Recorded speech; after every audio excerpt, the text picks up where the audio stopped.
सूत्र लिखी गई जी, उसका 12वां बाब उसकी 13 से 15वीं आयत तक है। बुलंद आवाज। खजूर की डालियां लिए और उसके इस्तकबाल को निकल कर पुकारने लगे। हाँ जी, पुकारने क्या लगे? हो शाना, मुबारक है जो खुदावंद के नाम से आता है और किसका बादशाह है? इस्राएल का बादशाह है। जब यीशु को गधे का बच्चा मिला तो उस पर सवार हुआ, जैसा कि लिखा है कि की बेटी मत डर, देश का बादशाह गधे के बच्चे पर सवार हुआ आता है। आमीन। दोनों हाथों को उठाकर आमीन आमीन। आज क्योंकि पाम संडे है, यानी खजूरों का एतवार है, और मसीह के अंदर ये बड़ी खास इबादत होती है, क्योंकि यीशु मसीह जो है अब उस अंजाम को पहुंचने को है जिसके लिए वो रूहे जमीन पर आए। और जब यीशु मसीह ने बनी इस्राएल के इर्द गिर्द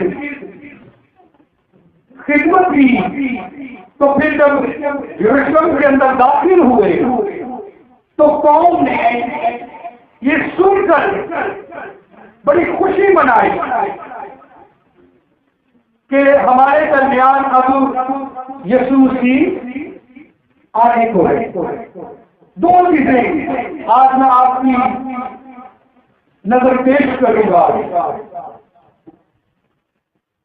और वो है 13वीं आयत में बड़ी इस्राएल लोगों ने क्या किया? खजूर की डालियों को लिया और क्या किया? उसका इस्तेकबाल किया। आज आप देख रहे हैं कि चर्च के अंदर भी बड़ी खजूर की डालियां लगाई गई हैं। खुदा इन बच्चों को बरकत दे जो कल रात 10 बजे तक काम करते रहे। और दूसरा जो चीज है वो मैं आपकी नजर करना चाहूंगा, हो शाना, हो शाना, मुबारक है वो जो खुदावंद के नाम से आता है। आज हम इन दो बातों को सीखेंगे और इन बातों को अपनी जिंदगियों के अंदर समेट लीजिएगा। जिंदगी के अंदर कोई आपसे पूछ सकता है, याद रखें हमारी मसीहत के अंदर,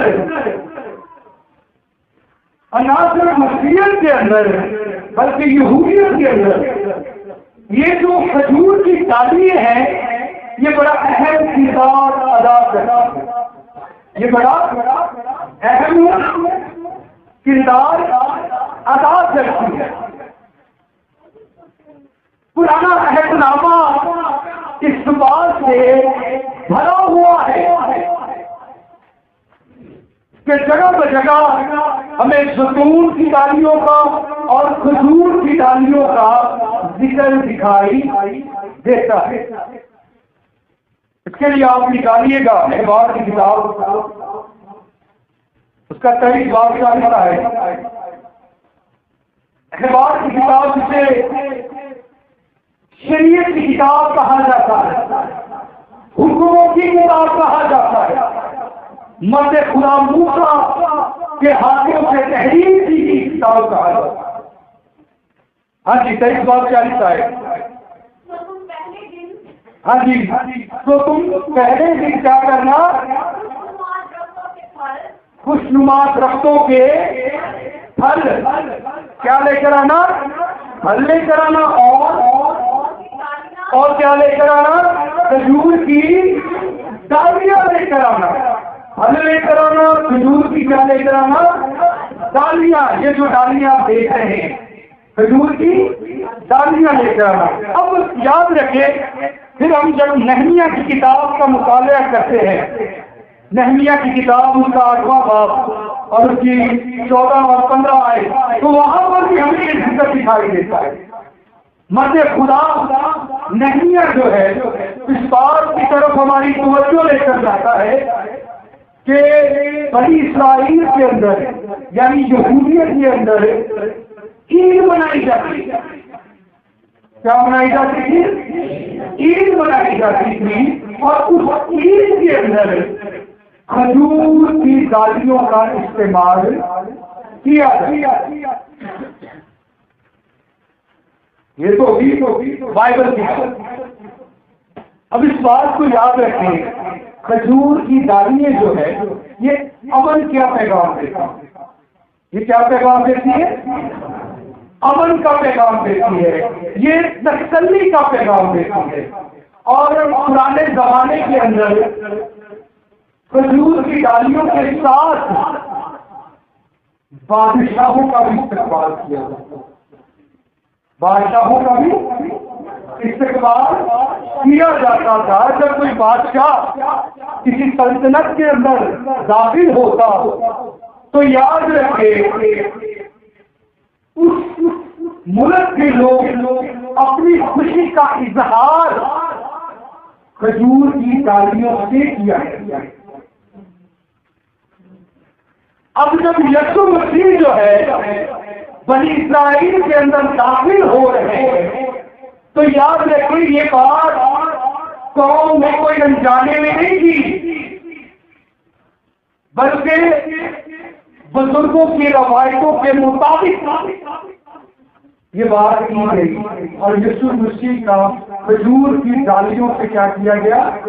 इस्तकबाल किया गया, उसे अपना बादशाह तस्लीम किया गया, उसे अपना बादशाह तस्लीम किया गया। इसलिए याद रखिए, हमारे लिए खजूर की डालियां बड़ा अहम किरदार अदा करता है। अब दूसरी बात,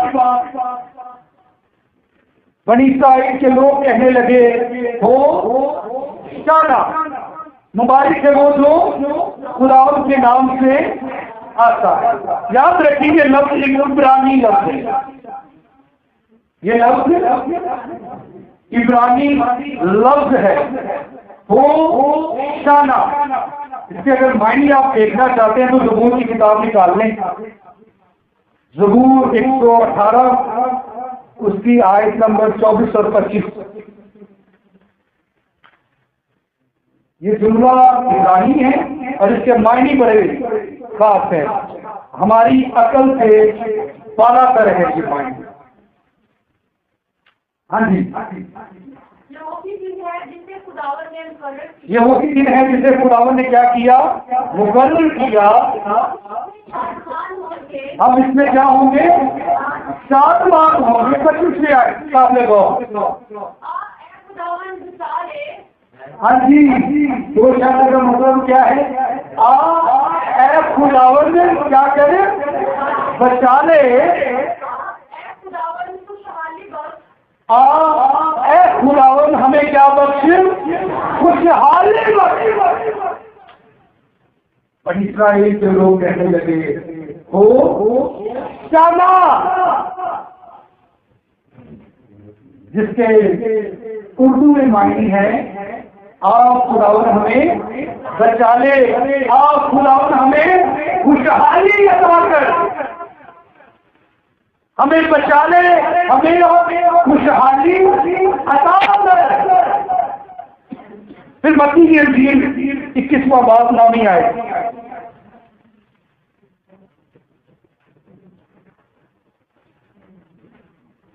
हाँ जी, जिससे पहले लोग पढ़े शाबाश। हाँ जी, पीर जो उसके आगे आगे जाती थी और पीछे पीछे चली आती थी, पुकार पुकार कर कहती थी, इब्ने दाऊद को होश आना। मुबारक है वो जो खुदावन के नाम पर आता है। मुबारक है ये जो हमें हमारी मुसीबतों से आजाद करने के लिए आया है। मुबारक है ये जो हमें खुशहाली अता करने के लिए आया है। मुबारक है ये जो हमें हमारे गुनाहों से मखलूक देने के लिए आया है। मुबारक है इब्ने आदम हो शाना। आज इस बात को याद रखिए, ये पाक संडे महज ये नहीं कि खजूर की डालियों को लेकर निकल पड़ना।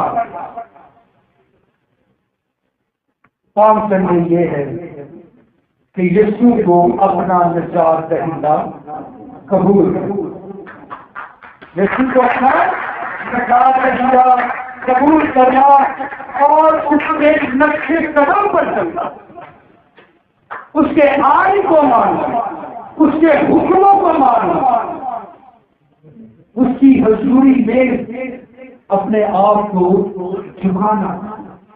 ये हकीकी पाम चलने, वरना बधेरों ने 4 वाली मना लिया। बधेरों ने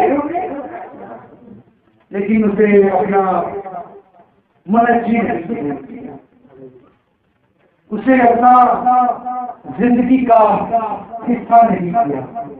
पाम चढ़े तो मना लिया, लेकिन जो उसके फराइज थे क्या हमने अदा किए? हालेलुया के नारे को लगाए,